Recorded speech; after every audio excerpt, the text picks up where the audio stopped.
그래서 절대 흔들리지 말라는 것이죠. 언약을 굳게 붙잡고 흔들리지 말라는 것이죠.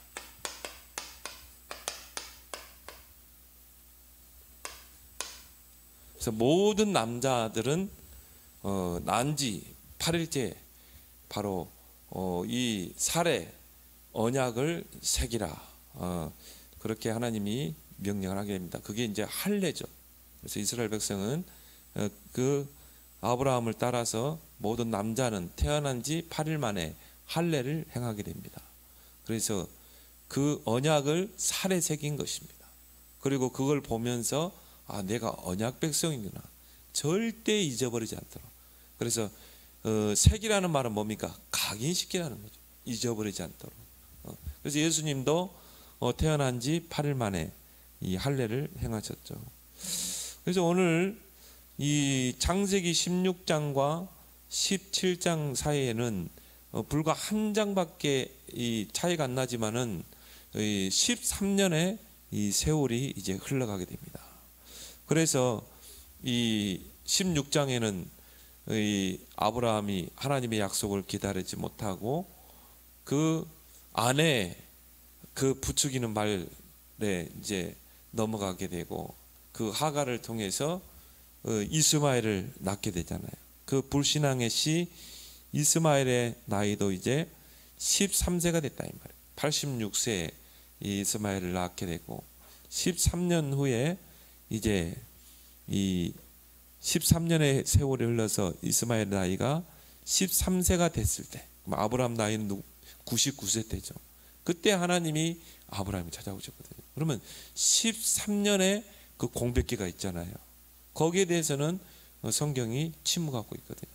일단 이스마엘이 이 유년기를 자라게 되고, 또 소년기, 그리고 이제 이 청소년기로 성장하는 과정은 성경에 나오지 않습니다. 한번 생각을 해보세요. 아브라함 나이 86세에 낳은 아들이거든요. 물론 자기의 그 부인을 통해서 낳은 아들이 아니고 그 여종을 통해서 낳은 아들이잖아요. 그래도 아브라함이 핏줄 아닙니까? 얼마나 이뻤겠어요. 86세에 낳은 아들이라니까요. 그것도 뭡니까? 외동 아들. 아브라함 노년에 얻은 아브라함 이 외동 아들이죠.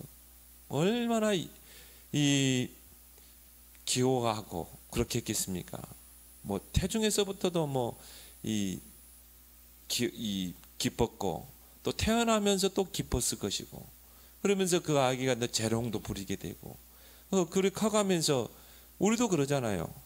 우리가 아기도 키워보지만은 가장 이쁘고 정말 사랑스러울 때가 이 13세 때까지, 태어나서 13세 때까지. 그러니까 한마디로 이제 아브라함이 거기에 이제 한마디로 쏙 빠져든 겁니다. 너무 이쁘고 막 깨물어주고 싶고, 그런 이제 너무 사랑스럽고 하루하루 즐겁고 행복하고, 이러다 보면 어떻게 돼요? 언약은 점점 멀어지는 것입니다. 왜? 너무 이쁘고 사랑스럽고. 그래서 아브라함은 이스마엘을 키우는 그 재미에 이제 푹 빠져들었던 거예요. 근데 그 부분이 성경에 이제 나오지 않고, 하나님의 침묵이 이제 13년 동안 하나님 침묵하십니다. 왜 성경은 그 13년의 세월을 잠잠하고 있는가? 아브라함은 이미 그 이스마엘에게 푹 빠져서 이제는 언약과는 거리가 먼 삶을 살고 있을 때 하나님이 이제 아브라함에게 오늘 창세기 17장 1절에 나타나십니다. 그래서 아브라함이 99세 때 여호와께서 아브라함에게 나타나사 그에게 이르시되 나는 전능한 하나님이라. 너는 내 앞에 행하여 완전하라. 우리 같으면 어떻게 해요? 이놈은 안 돼. 그 본토 친척 아비집 그 갈대아 우리에서 언약을 줬는데 얼마나 하나님을 실망시켰습니까? 그 약속을 기다리지 못하고 또 하갈을 취해서 또 불신앙의 씨를 낳고, 우리 같으면 인간적으로 볼 때는 저거는 안 돼. 저거는 언약 이룰 자가 아니야. 그리고 우리가 멀리 하잖아요. 근데 하나님은요, 끝까지 아브라함을 찾아오셨어요. 끝까지. 이렇게 실수 많고 정말 인본주의 쓰고 내 생각대로 창세기 3장, 6장, 11장 아니겠습니까? 그럼에도 불구하고 왜 하나님 찾아오셨냐 이 말이죠. 그것도 13년 동안을 하나님 기다리시고 13년의 기간, 그것도 이스마엘이 커가는 그 13년의 기간을 하나님이 왜 잠잠하시고 그 후에 찾아오셨냐 이거죠. 거기서 하나님이 무슨 말을 했어요? 너는 내 앞에서 행하여 완전하라.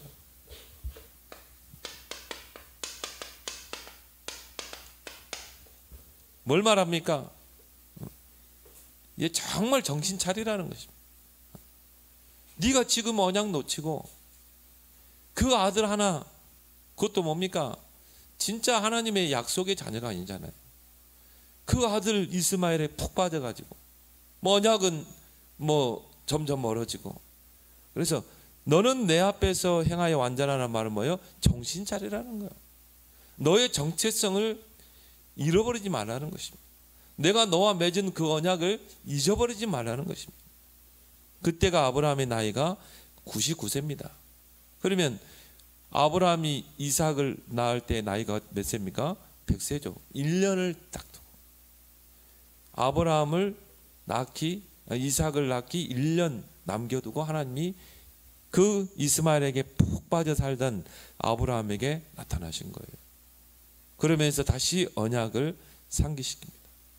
그러면 이 아브라함이 100세 때 이삭을 낳고, 그러면 사라는 90세 때 이 이삭을 낳은 거 아닙니까? 오늘 21절에 보면 내년 이 시기에 그랬거든요.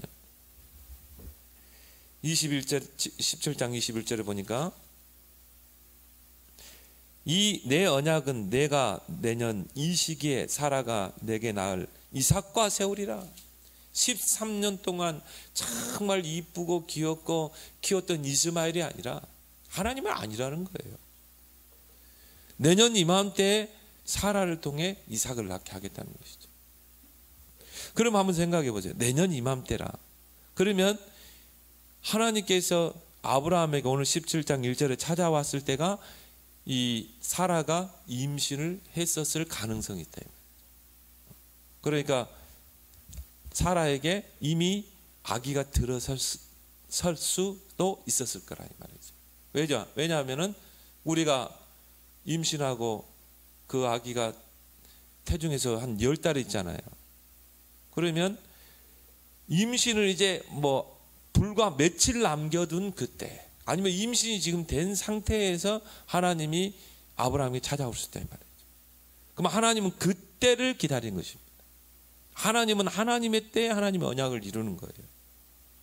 근데 우리는요, 우리가 조급한 거지. 그때 하나님이 나타나서 너는 내 앞에서 행하여 완전하라 이렇게 말합니다. 그 말은 너 언약을 똑바로 붙잡으라는 거예요. 하나님이 지금 언약을 행하시는데 나는 전능한 하나님이라.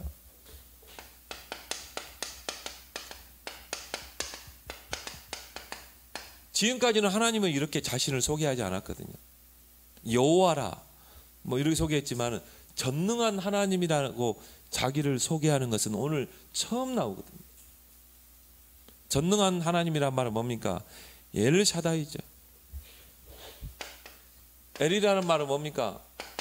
무에서 유를 창조하신 하나님. 그게 엘이거든요. 무에서 유를 창조하신 하나님.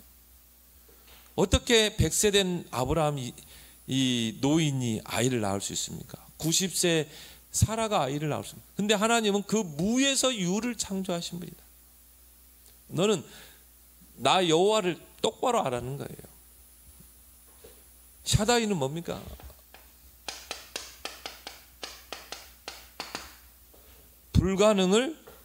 절대 불가능을 절대 가능으로 바꾸시는 하나님이라는 거예요. 어떻게 100세 된 아브라함이 또 90세 그 노파가 노인이 아이를 임신할 수 있냐 이 말이에요. 절대 불가능이죠. 그러나 하나님은 절대 불가능을 절대 가능으로 바꾸시는 거예요. 하나님 자신을 이야기했어요. 아브라함에게 나는 전능한 하나님이라. 그 말은 뭡니까? 그 전능한 하나님을 믿으라는 거죠. 그 전능한 하나님이 너와 언약을 맺었다는 것이죠. 그러면 너의 모든 환경과 나이와 상관없이 하나님은 언약을 이루신다는 것입니다. 그래서 그 전능자 하나님을 너는 온전히 신뢰하라는 거예요. 그래서 하나님의 언약은 어떤 변형? 변치 않는 언약이죠.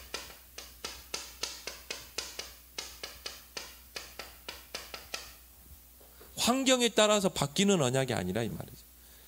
환경과 상관없이 하나님의 언약은 변치 않는 언약. 반드시 우리 인간의 한계와 상관없이 그 언약을 성취하신다 이 말이죠. 그래서 하나님의 언약을 소금 언약이라고 해요. 소금이 맛이 변합니까?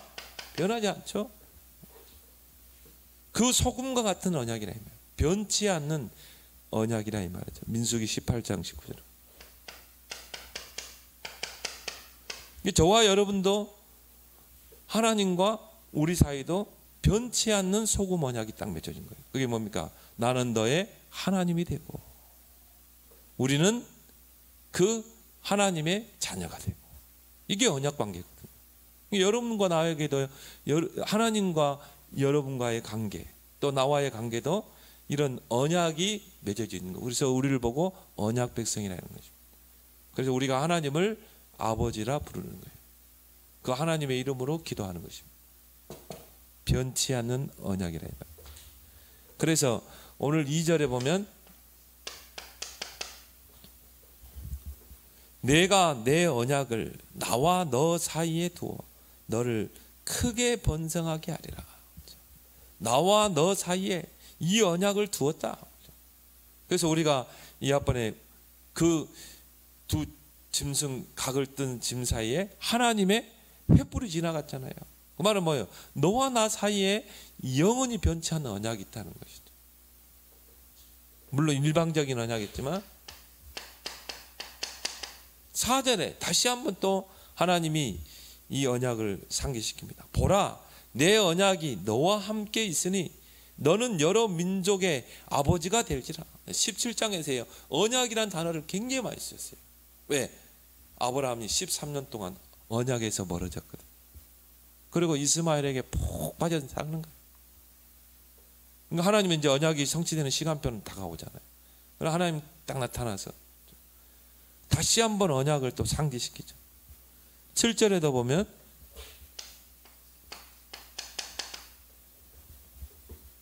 내가 내 언약을 나와 너 및 내 대대 후손 사이에 세워서 영원한 언약을 삼고 너와 내 후손의 하나님이 되리라.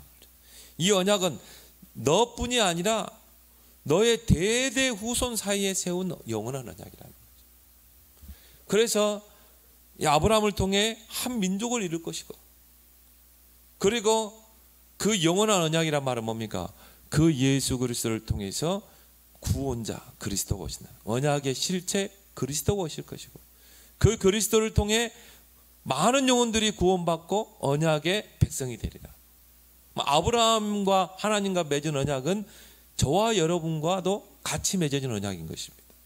그래서 여러분이 정말 아브라함의 인생을 딱 교훈 삼고 우리가 이런 부분들은 우리가 버려야 되겠구나. 그리고 아브라함의 정말 그 믿음을 우리가 가지고 기도하면 아브라함이 받은 그 축복을 그대로 받을 줄 믿습니다. 저와 여러분들이 복이라. 저와 여러분들에게 언약적인, 근원적인, 대표적이고 기념적이고 불강력적인 그 축복을 이미 약속했다니까요. 아브라함에게 이미 창세기 12장에 약속했잖아요. 근데 자꾸 아브라함이요 불신앙에 속고 환경에 속고 또 부인 말을 속고 자꾸 또 뭡니까? 또 그 약속의 자녀가 아닌 이스마엘에게 푹 빠지고. 여러분이 진짜 언약을 붙잡고 언약의 흐름을 따라가길 바랍니다. 그러면 이 아브라함에게 약속하신 그 축복이 그대로 회복되게 돼요. 다시 한번 하나님이 언약을 상기시킵니다. 그래서 영원한 언약을 삼게. 하나님이 누구를 통해서? 하나님이 언약을 성취하시는데 하나님이 아브라함을 통해 성취하신다. 하나님이 나를 통해 언약을 이루시는 거죠. 우리가 언약을 이루는 게 아니라 하나님이 이루시는 거예요. 저와 여러분들을 통해서. 그럼 여러분이 할 거는 뭐예요?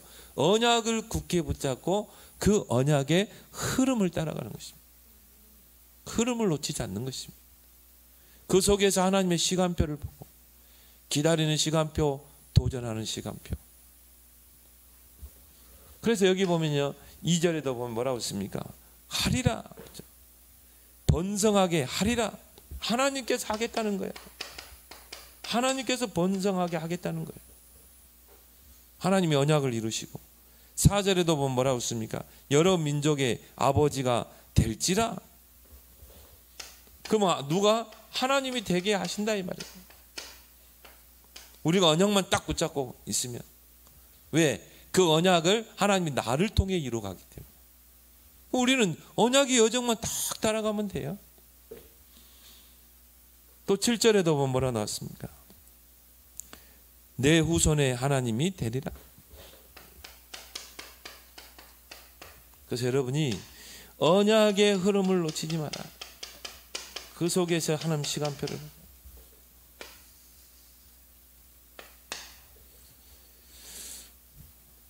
민수기 23장 19절에 보면 하나님은 사람이 아니시니 거짓말을 하지 않으시고 인생이 아니시니 후회가 없으시도다. 어찌 그 말씀하신 바를 행하지 않으시며 하신 말씀을 실행하지 않겠냐.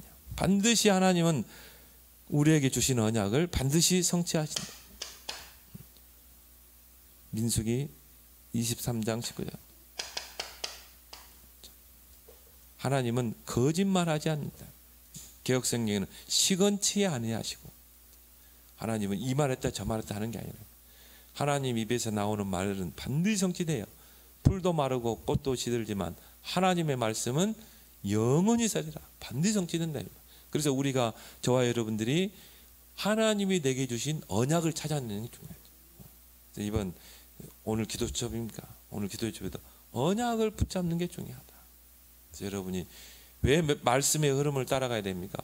그 말씀의 흐름 속에서 나의 언약이 딱 붙잡아질 때가 있거든.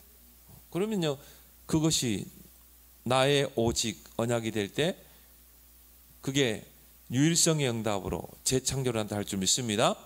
또 이 언약이 어느 정도 내게 정말 비전이 되고 꿈이 되고 흐름 속의 이미지가 되고 목표가 될 때 하나님은 그 CVDIP를 통해서 하나님의 계획을 이루는 것입니다.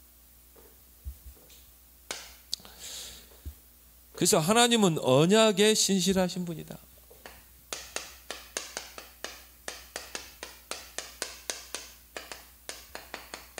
언약에 신실하신 하나님. 아브라함을 하나님이 연약한 줄 알고 불렀어요. 아브라함이 뭐 그렇게 처음에 믿음이 좋고 그런 건 아니거든. 우상 섬기는 그 가정에서 불러냈잖아요.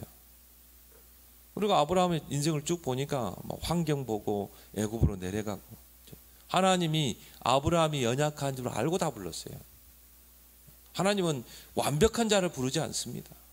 그러면요, 완벽한 자를 부르면은 그 사람은 하나님께 영광 안 돌려요. 왜? 내가 완벽한데, 내가 잘났는데. 그 사람은 반드시 사람의 영광을 구합니다. 자기가 영광을 받아요. 그래서 하나님은 어떤 사람 부릅니까? 이 고린도전서에도 보면 하나님의 택하심을 보라. 너희 중에 정말 지혜롭지 못하고, 그죠? 또 우리 가난하고. 왜 그런 사람? 하나님 취임입니까? 아니죠. 그런 사람을 통해서 강한 자를 부끄럽게 하고, 약한 자를 통해 강한 자를 부끄럽게 하고, 또 세상에서 미련하다는 자를 불러서 하나님이 지혜롭다고 하는 자들을 부끄럽게 하래요. 그거는 왜 그렇게 하나님이 하시느냐? 오직 하나님께만 영광을 돌리게 하고 있어요.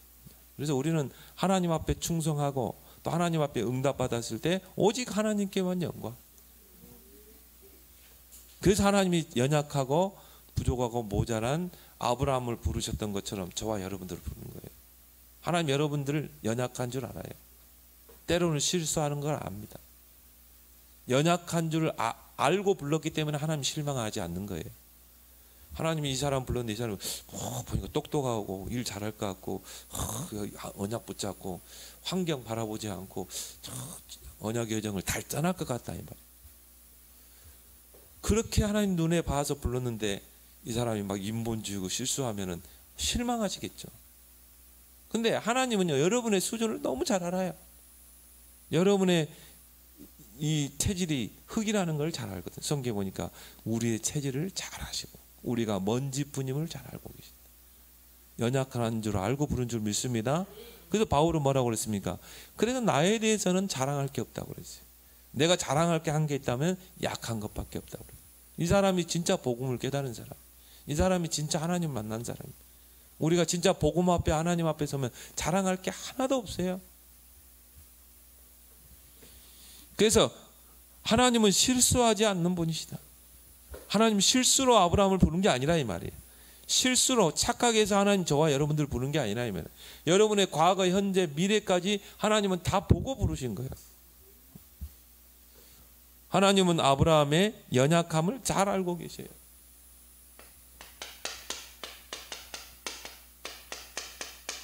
연약함을 잘 알고 하나님 부르셨다. 그래서 시편 103편 14절에 보니까 이는 그가 우리의 체질을 잘 아신다. 불신앙의 체질, 인본주의 체질, 이 체질을 너무 잘 알아요. 근데 아브라함이 중요한 게 순간순간 단을 쌓고 다시 언약을 붙잡았다. 그게 이제 아브라함이 잘한 거죠. 그래서 우리가 때로는 실수하고 연약하지만 그때마다 다시 언약 붙잡고 다시 그리스도 복음 붙잡고 우리는 흐름을 따라갈 줄 믿습니다. 체질을 아시고 우리가 단지 먼지뿐임을 기억하십니다. 후 불면 날아갈 먼지뿐임을 아시고. 그러면 아시고 하나님을 불렀다 이 말이죠. 로마서 8장 26절에 하나님은 우리의 연약함을 다 알고 계셔요. 그래서 하나님이 성령을 보내신 것입니다. 그래서 하나님은 나의 연약함을 다 알고 계시는데 내가 나의 연약함을 모른다는 말이에요. 내가 연약함을 알면 하나님의 도우심을 구하게 돼요. 그게 기도 아닙니까? 우리가 연약하고 부족하기 때문에 기도하는 거예요. 하나님 앞에 능력 달라고 기도하는 것입니다. 로마서 5장 6절에도 우리가 아직 연약할 때 그리스도께서 우리를 위하여 십자가에 피 흘리셨느니라. 그리고 로마서 8장 3절에 우리가 연약하여 할 수 없는 그것을 하나님은 하신다니. 하나님은 우리의 연약함을, 아브라함의 연약함을 잘 알고 계신다. 연약한 줄 아시고 하나님이 이 갈대아 우르시 불렀다 이 말. 그러니까 하나님은 실망하지 않으시는 것입니다.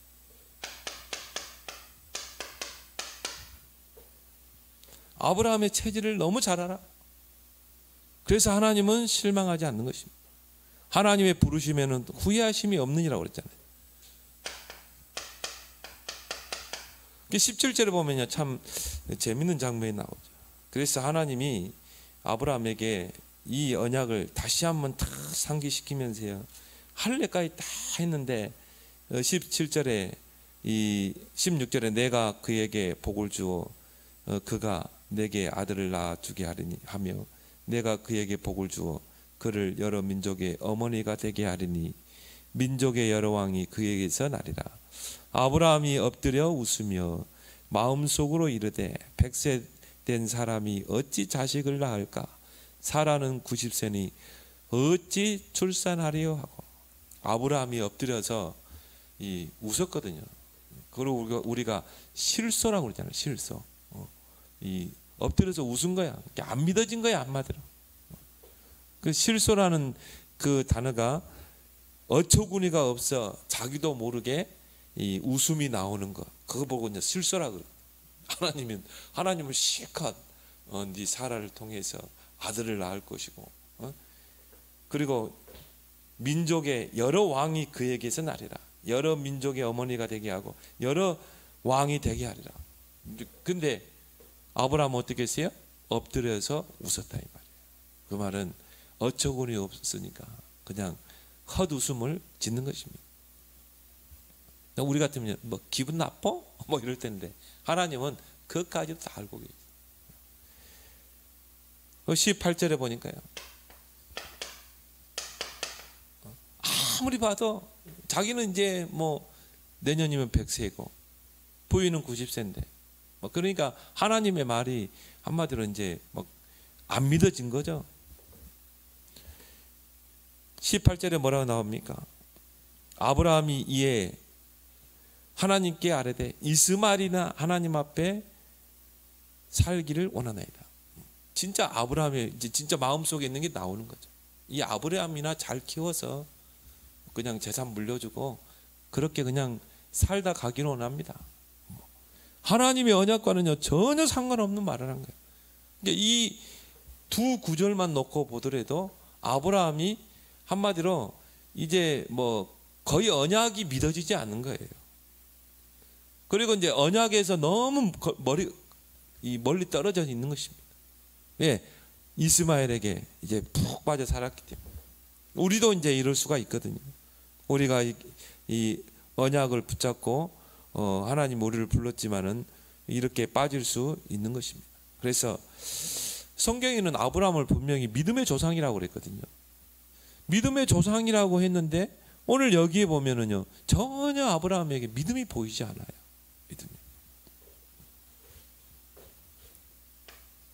근데 하나님은 이런 가운데서도 실망하지 않으신다. 왜요? 아브라함의 체질을 잘 알고 계시기 때문에. 그리고 중요한 것은 언약을 이루시는 분은 하나님이기 때문에. 그래서 거기서 하나님이 이제 새로운 이름을 주십니다.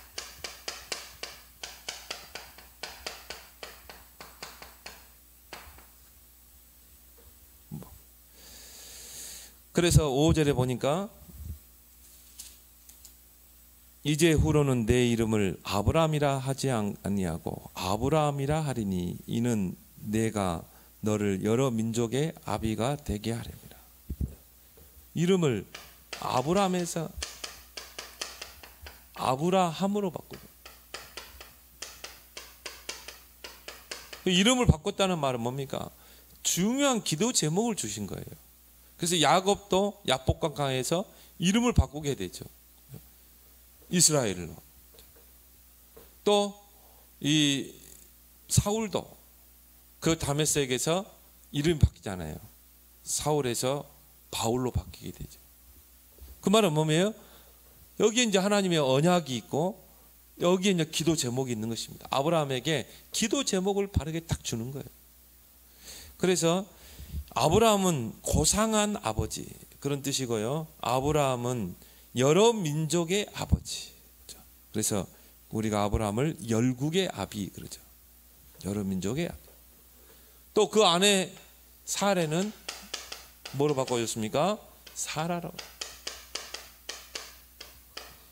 확실한 언약을 붙잡으라는 거예요. 흔들리지 말고 확실한 언약을 붙잡아라. 사레란 말은 나의 공주, 사라는 여주인, 열국의 어미. 그래서 16절에 보니까 여러 민족의 어머니 그러죠. 이렇게 이름을 바꿔주십니다. 그래서 하나님께서 이룰 것이니까 언약을 굳게 붙잡으라는 거예요. 그러면서 이제 하나님이 언약을 살에 새기죠. 그걸 보고 우리는 뭐라고 그러죠? 할례라고 그러죠. 이제 절대 잊어버리지 않도록 살에다가 몸에다가 할례를 이 언약을 하나님 확실하게 새겨버리는 거죠. 그래서 9절에 보니까 너는 내 언약을 지키고 내 후손도 대대로 지키라. 너희 후손도 다 할례를 통해서 이 언약을 살에 새기고 이제 언약을 붙잡으라는 것이죠. 그래서 이 할례는 뭡니까? 언약의 표징이다.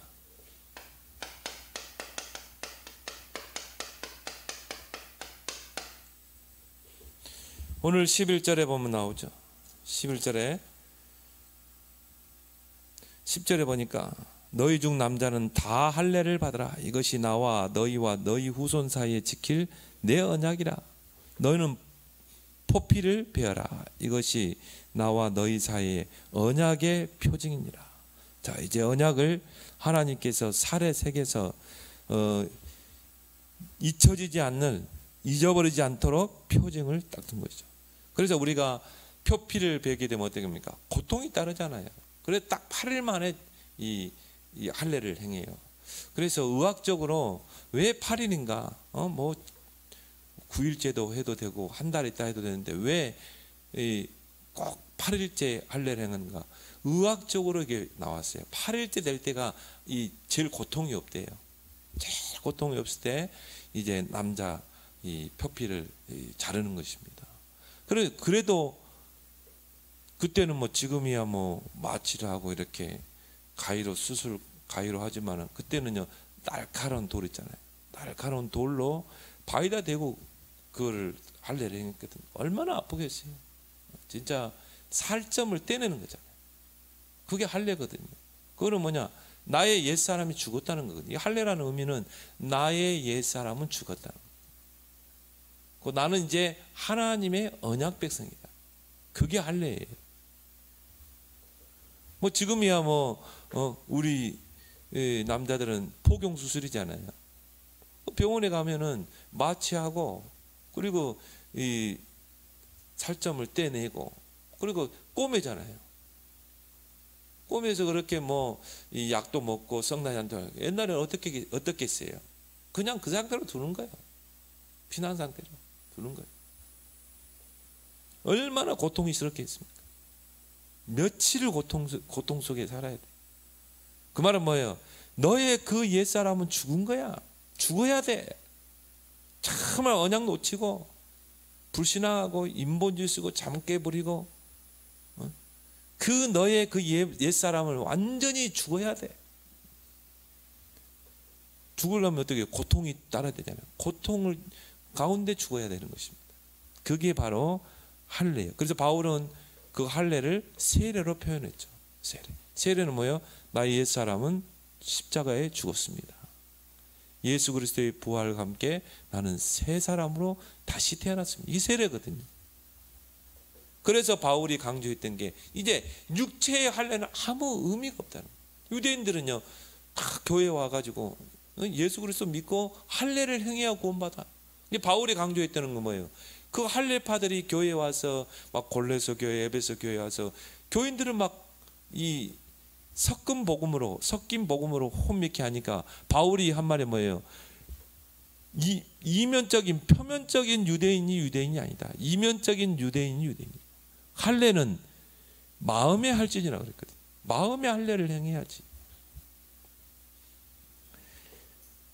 그래서 이 표피를 벤다는 것은 고통이 따르게 되고요. 육체의 살을 베어 제거함으로 육체가 죽었음을 가리키는 것입니다. 그래서 세례와 같은 의미죠. 8일 만에, 안지 8일 만에 할례를 행하라. 오늘 12절에 너희의 대대로 모든 남자는 집에서 난 자나 또는 너희 자손이 아니라 이방 사람에게도 돈으로 산 자를 막론하고 난 지 8일 만에 할례를 받을 것이라.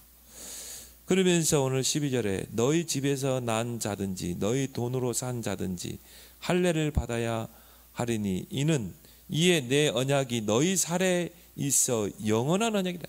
하나님의 언약을 살에다 새긴 것입니다. 그래서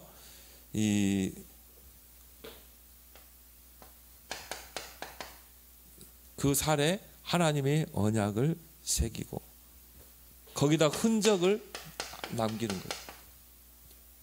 그래서 이스라엘 백성의 모든 남자들이 소변을 볼 때마다 이제 뭡니까? 나는 언약 백성이다. 그걸 확인하는 것이죠.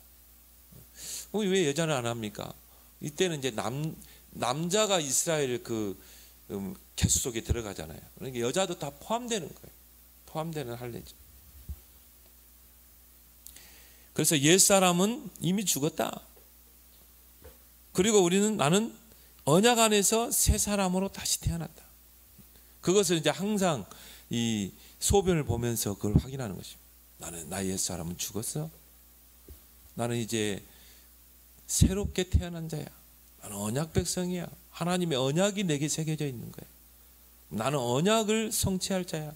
나는 언약을 흐름을 따라가야 돼. 그게 이게 할례의 진정한 의미거든요. 말은 너는 언약 백성이라는 거. 그게 할례의 정신 아니겠습니까? 근데 그 할례의 진정한 의미를 유대인들은 잃어버린 거예요. 그리고 뭡니까? 육체의 할례에만 집착했다. 그게 선민사상이고, 우리는 구별된 민족이라는 그 선민사상. 그리고 이방인들을 철저하게 배제를 했죠. 그래서 바울은 마음의 할례를 그리스도가 오신 후에는 이런 할례는, 육체적인 할례는 아무 필요 없다. 예수님이 십자가에 다 완성했기 때문에 이제는 마음의 할례를 해야 된다. 마음에 이제 하나님의 그리스도의 흔적을 새겨야 한다. 그래서 바울이 갈라디아 6장에서 많은 사람들이 나를 괴롭게 하지 말라. 내 안에 예수의 흔적을 지녔느라. 예수의 흔적을 나는 가진 자다. 갈라디아 6장에 보면 이제 그런 고백을 하죠. 그래서 골로새 2장 11절에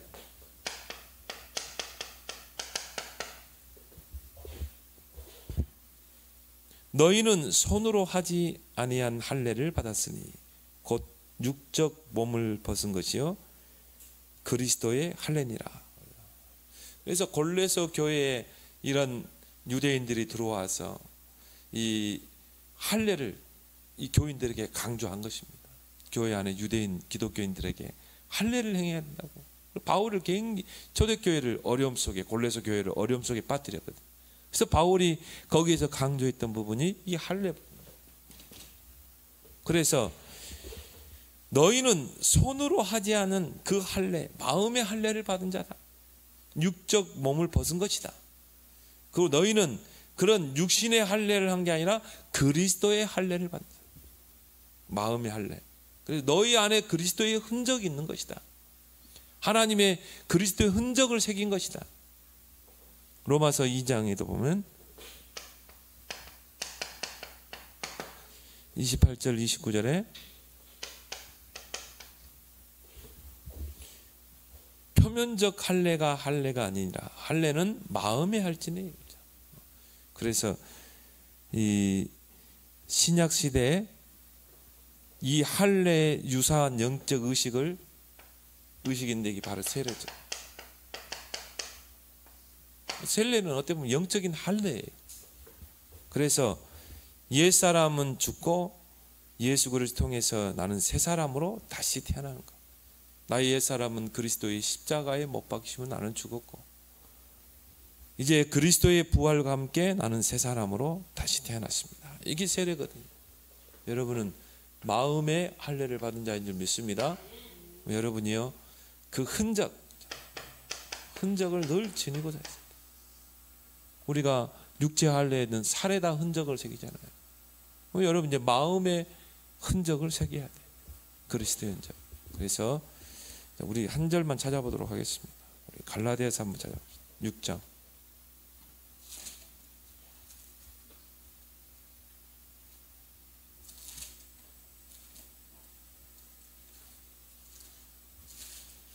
갈라디아 6장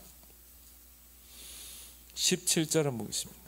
17절 이후로는 누구든지 나를 괴롭게 하지 말라. 내가 내 몸에 누구의 흔적을 지녔어요? 예수의 흔적을 지니고 있노라. 예수의 흔적. 여러분이 예수의 흔적만 딱 가지고 그래서 여러분 자신이 기도할 때마다 내 안에 예수의 흔적, 나는 그리스도의 할례를 받은 자야. 그래서 나의 옛사람은 죽었어. 나는 새 사람으로 거듭난 거야. 그래서 여러분이 갈라디아 2장 10절 내가 그리스도와 함께 죽었다. 이제 나는 그리스도를 위해 사는 것이다. 이런 마음의 할례, 그리스도의 흔적을 지니고 확인하는 여러분 되길 바랍니다. 오늘 주신 말씀 붙잡고 우리 합심으로 기도하겠습니다. 하나님